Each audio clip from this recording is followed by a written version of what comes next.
Kia ora, hello and welcome to Flourishing through Positive Education. My name is Natalie Calder and I am the founder of Being Education Learning to Flourish.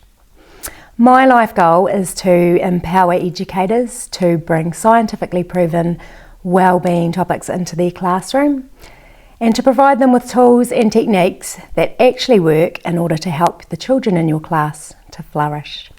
So welcome, it's so great to have you with us today in what is the first of many videos to come based around the principles of positive education, and I'm aiming to give you a lot of really practical tools and techniques that you can use in your classroom in order to see some of those awesome benefits that positive education does give. So welcome, thank you for joining me. So just really quickly, a little bit about me. I had like many people, I had a bit of a tough time at primary school. I enjoyed the social side of it. I loved the relationships. I loved hanging out with my friends. I loved playing sports. I was pretty good academically, but I was quite overweight at that stage of my life, and that sort of attracted quite a wee bit of bullying and name calling and things, which did make my time there pretty hard in that respect. So as you can imagine, I got pretty good at kind of pretending that those things didn't hurt and sort of closing off, but of course that actually never works, and I sort of internalized a lot of those feelings that I was feeling. What I found after primary school and as I went into high school and even into adulthood was those feelings and all of those thoughts about myself really came out as a sense of being unworthy.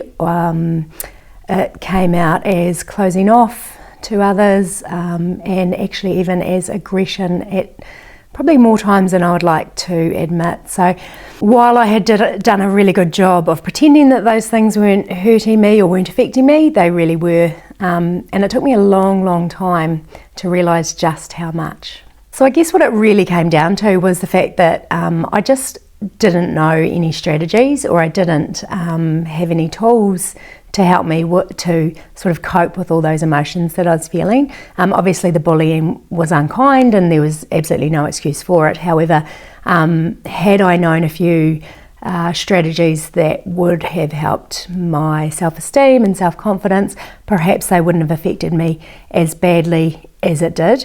So as I grew up and as I became a teacher and as I worked through those things on my own, I really became really passionate about providing children with these tools and techniques that they can use themselves. I think for us, it's part of being a human that you are going to have times, not necessarily bullying, but you're going to have ups and downs. You're going to have feelings of being unhappy, being in grief, being sad, being, having trouble in relationships, any number of those things. That's just part of being human. So it sort of surprises me that we don't really talk about that too much in school. I think it's becoming a thing, but I think it's really important that we do start empowering children to cope with the things that are inevitably going to happen to them. I sort of got to a point about 8 years ago where I just, I was getting ready to go back to school after a little bit of time off having my children, and I was just really struggling with not making as much of a difference as I'd like to, I sort of felt like I was in this prime position with these children so much of the day, and I just wasn't finding techniques or things that I could use to really empower them to be more confident, to be kinder, to be more grateful, all of these things. So I started doing my own training. I did some learning around mindfulness and meditation. I did a life coaching diploma, did some yoga training, and through my travels I came across this thing called positive psychology. And when I found out about positive psychology and then more about positive education, I was just blown away. It just really clicked with me that this was what I'd been looking for.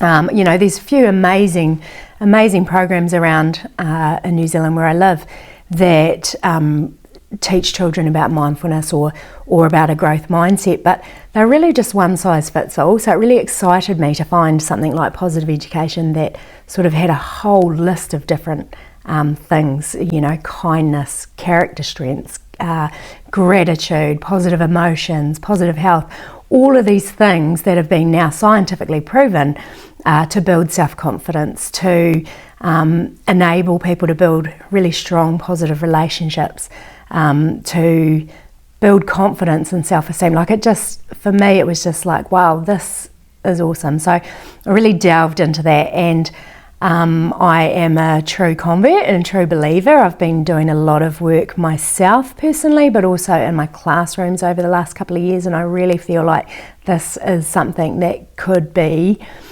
or is beginning to make a real massive change, and I think that that's a change that's needed. I'd love for our to see our next generation really flourishing, to working together, being kinder, looking after each other, as I'm sure you would too. So I really, like I say, there's loads of amazing topics in positive education, but with having had World Kindness Day earlier this week on Monday, I really wanted to delve into that amazing topic of kindness in this first video today. We can define kindness as a quality that makes us friendly, generous, considerate, lots of things. It's something that I think of as a bit of a superpower, because it not only benefits the person we're being kind to. Of course, they are going to feel better because someone is thinking about them, but also it benefits us. We actually, scientifically, it's proven that by being kind, you get the benefits yourself of that kindness. So it's about thinking how we can support and help others, but of course never to our own detriment. Of course, we always want to be looking out for ourselves and kind to ourselves at the same time. And what I've discovered is that we actually, when we are kind to people, we build up this thing called mutually perceived responsiveness. So what that means is as we do kind things for people, they begin to trust us, they know that we are looking out for their best interests, and that really builds much, much stronger relationships. So they realise they can trust us, they then begin to show us that we can trust them, and then we have this beautiful sort of relationship that flourishes from that. So, and not only that, studies show that we have, when we're kind, we have better health, we have lower stress, we create a sense of belonging and a connection, and overall we just have a better well-being. Okay, so the bit we've all been waiting for really is how can we bring kindness into the classroom? And I think it's something as teachers we do every day anyway. We are kind people generally. We model kindness. We do loads of things, and we notice it in the children in our class and all sorts of things. But I think when it comes to anything, it's actually just thinking about teaching explicitly. You know, like often when it comes to subjects like this, we maybe don't actually stop and really explicitly check that children know, you know, what is it to be kind and how can I behave kindly? And a lot do, but I think nowadays we can't take for granted that kindness is something people are learning at home. So I just want to share a couple of my favourite activities with you. One that I really love doing, and I notice every year when we do it in class, the children just love it. We do a random acts of kindness week. So what that entails is that at the start of the week, or we talk about kindness, we unpack it, we might look at, listen to stories, we might watch maybe some YouTube clips, or we stop and we actually talk about, you know, what is kindness, how can we show it, how does it feel when we're kind, and how does it feel when people are kind to us, you know, really talk about those things. And then do a bit of a brainstorm of some kind things that we might do on a daily basis. So what we then do is we put all of our names into a hat or into a container, and each person in the class will draw out a name, and that person is the person that they are going to be doing their random acts of kindness for the week.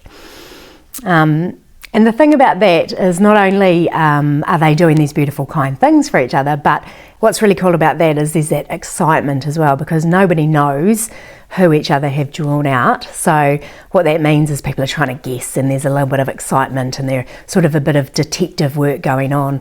And that actually has two elements to it. What actually happens is children really notice the kind things that are happening around them. So, one might come up to me and go, "Oh, Miss Calder, I think that Johnny might be my secret person," but actually Johnny's not. Johnny's just doing kind things and often does. So it really means they start to notice those things that they may have just let slip by in the past. So that's really cool.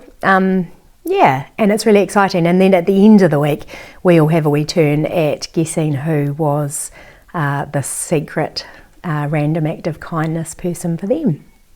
So that's really cool if you'd like to try that. Another thing that I really enjoy doing is making board games, kindness board games. So normally just base those on other games that the children already know. So for example, snakes and ladders, we might have a bit of a template for snakes and ladders, but the children will come up with different scenarios. So when you land on a certain square, you've done a kind act, you've helped someone cross the road, or you've carried someone's groceries, or you've helped someone tidy up, or some such thing. And that means you get to climb up the ladder. And then in other squares, it might be that you've done something and you've neglected to think about somebody else, and that might be a little bit unkind, and then in that respect you'll go down the snake. So that gives children a really good opportunity to think about things that are kind and perhaps things that are not so kind. Yeah, so it just gives them a really good opportunity to really think about the things that happen around them each day, and recognising when things are kind and perhaps when things are not. Awesome. Another really great activity that children like to do are making kindness zone posters. So they are just posters that have kindness zone, or this is a kindness zone written on them, and then they'll have a few just little bullet points. In this zone we look out for each other, or in this zone we take turns, or we share, or they'll just brainstorm a couple of things and then include 3 or 4 things on their poster to show what kindness is and what we expect in this area. So we normally make those and put those in our own classroom, but then we'll often go around and share them with other classes and ask them if they would like them to be put up in their classroom as well. And the children they get a lot of pride out of sharing that learning, but also it's really nice for the other classes to see, to get to be able to be part of that learning as well. Awesome. And now last, but definitely not least, is our kindness to yourself activity. And I think it's really important that we make sure children understand that it is great to be kind, but that kindness is never to our own detriment. We always need to look after ourselves, and there's many ways we can show kindness to ourselves, and that we must, and that is super important. It is not selfish to look after ourselves. We need to put our own oxygen mask on first. Yeah, so I have made a template which is a kindness to yourself activity, and in that the children think about things that they really enjoy doing and list their favourite things. They list the things that they really love to eat, some of their favourite people, and just things that make them feel really good. And it gives them that opportunity to think about, what can I do if I'm feeling a little bit down? How can I be kind to myself? I could go and do this. I could go and find this person. I could go and make this food for myself, or I could go and play this game. It just sort of opens up that pathway for them to think about, okay, so these are the things I've got that I know I enjoy, or that I like, so those are the things I can go and do. Now, I do have a free download of the template on my website, which is www.beingeducation.co.nz. So if you would like to go to that, feel free to go along and download that, and I'll put a link underneath this video as well. Okay, well, thank you for joining me. I really hope that you give one or two or more of those activities a go. I'd love to hear how you find them if you do, and I'd love to hear about the kindness that you're spreading in your classroom. I just want to again commend you. It is educators like you that are changing the world and that are there for the children in your class and empowering them to live happier lives in which they really can flourish. So thank you for being that person in their life. Thank you for joining me in this video about kindness. I came across a really cool quote the other day, which is, kindness is the universal language that can be spoken by everyone. And I think that's really powerful. It doesn't matter whether you speak the same language or not, you know, you can be kind, you can smile, you can use body language, all of those things. Kindness is something that can be seen by all, and it is universal, and I do think it has the power to really make a difference in our world, and I think that's really, really needed at the moment. So thank you for joining me. I look forward to any feedback. I'd love you to share with me. If you are on Facebook or Instagram, I am on there, and I do try to share lots of little tools and techniques and tidbits and stuff like that. So if you'd like to come along and see me, that's Being Education NZ, or you can find a link at my website. So again, thank you so much for joining me. I look forward to seeing you again next week. Awesome. Ka kite.